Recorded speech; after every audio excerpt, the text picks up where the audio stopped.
Well, the Browns play the Patriots on Sunday, and they'll have to do it without two of their key defenders. Denzel Ward, kind of as expected, he will be out with the concussion, but Mary Kay, also the big news today, Jadeveon Clowney will not play on Sunday. Yeah, that's really unfortunate for the Browns because he did return last week after missing 2 games with the sprained ankle, but he picked up additional knee and elbow injuries. I know Miles is bummed to be without his buddy. It puts extra pressure on him, and that's just, 2 of the Browns' 4 Pro Bowl defenders that will not be in this game.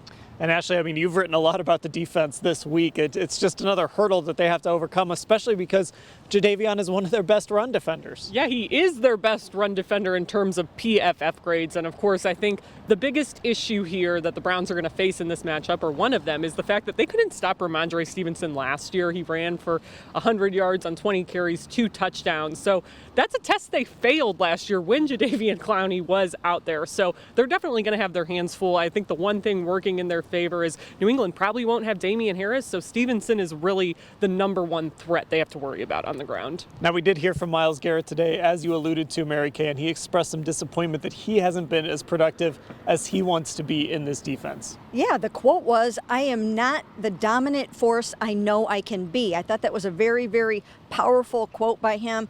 He came into this season locked in and ready to take his game to another level. He says there are reasons beyond his control for why he is not the dominant force he wants to be. Those include the fact that he is double teamed all the time.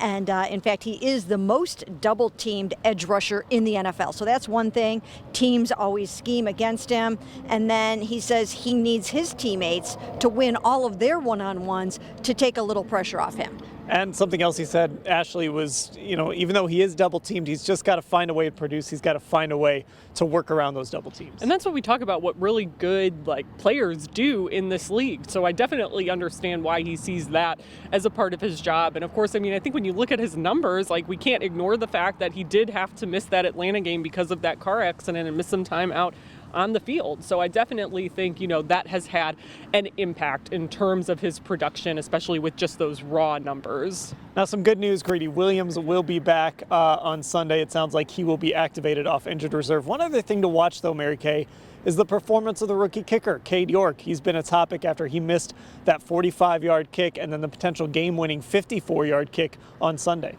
Yeah, we talked to Cade York today in the locker room for a little bit, and he said he started getting his little meanness on, where he's just blocking out everybody that he thinks is probably hating on him right now, and he knows that he's got to go out there, get that ice back in his veins, and make these kicks at FirstEnergy Stadium. We're just heading into, as you can see, the windy season, and he's got to learn how to play the angles and play the wind. And Ashley, I thought one of the things Kevin Stefanski said that I like today is he is a rookie, and just like every other rookie, he's not a finished product. Right, and we've kind of talked about that when discussing Cade. He is still a rookie kicker. He's 21 years old. He's really only been playing football for, I think this is year 7. He picked it up as a sophomore in high school. He was a star soccer player before that. So it's really impressive that he's been able to already perform the way he has in big environments, particularly at LSU. But the NFL is a new game for these guys. There's a whole new set of stressors and pressures waiting for you out here. So I definitely think this is just, like we've said, life with a rookie kicker. Okay, Browns versus the Patriots on Sunday. Boy, good thing it's not Browns and Patriots because we don't have trips booked, that's for sure. Browns versus Patriots at FirstEnergy Stadium Sunday at 1 o'clock. We'll cover everything around that game at cleveland.com/Browns.